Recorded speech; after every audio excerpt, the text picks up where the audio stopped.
Bismillahirrahmanirrahim. Assalamualaikum warahmatullahi wabarakatuh. Dapat cerita dari petugas bapak-bapak yang udah ngurus lansia bertahun-tahun. Beliau bilang, dari 500 lansia yang beliau urus, 87%-nya, atau itu berarti 435 orang dari 500, itu lansianya laki-laki.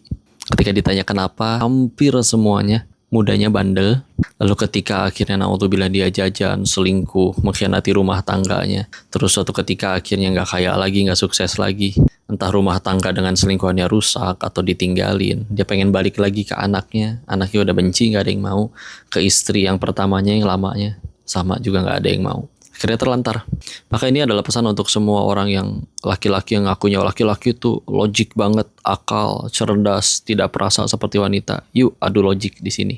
Demi kenikmatan yang kamu kejar, mohon maaf ya, selingkuh, zina di luar sana. Berapa menit sih paling nikmatnya? Setengah jam juga belum tentu. Lamaan jajanin selingkuhannya, cus, bawel sana sini. Terus gara-gara nikmat yang sebentar itu, mohon maaf, belum potensi penyakit kelaminnya. Dan mudah bagi Allah ngerusakin bisnisnya, hancur usahanya, rusak rumah tangganya, anaknya jadi benci, hidupnya jadi kacau, cerai. Setelah cerai jadi nggak bisa ketemu anaknya, biar gimana juga pasti sayang sama anaknya. Ketemu anaknya jadi cuma seminggu sekali ketemu juga anaknya selalu dengan wajah judes karena benci dengan kelakuan bapaknya. Gara-gara kelakuan bapaknya kayak gitu, suatu saat naudzubillah anak perempuannya jadi nggak suka sama laki-laki, jadi tertarik sesama jenis. Bayangin semua kehancuran itu bertahun-tahun hanya gara-gara nikmat yang cuma berapa menit itu. Worth it gak? Again, yuk mikir. Nabi udah mengingatkan sebaik-baik dari kalian adalah yang paling baik terhadap istrinya. Pengen tahu nih orang baik atau enggak, tanya istrinya.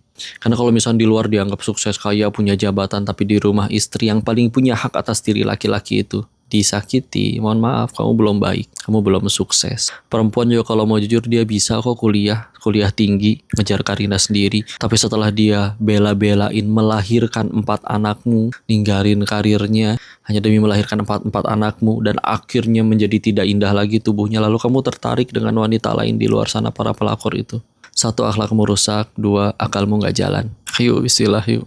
Bukan nggak boleh, Allah sudah aturkan dalam Islam, silakan ada salurannya. Menikah, kamu tertarik dengan di luar sana, kata Nabi, maka pulang, cari istrimu. Karena semua yang ada pada wanita di luar sana juga ada pada istrimu. Dan bismillah nggak worth it, teman-teman. Dan bismillah ketika kita takut sama Allah, nurut sama Allah, bismillah, Allah yang akan jadikan rumah tangganya indah, jadi kebaikan, jadi manfaat. Di hari tuanya dikelilingi orang-orang yang begitu menyayangi kita, istri yang setia, anak-anak yang berbakti, apalagi yang lebih indah dari itu di hari akhir kita. Bismillah ya. Share jika bermanfaat, mudah-mudahan jadi pahala jariah buat kita semua. Barakallahu fikum, salam warahmatullahi wabarakatuh.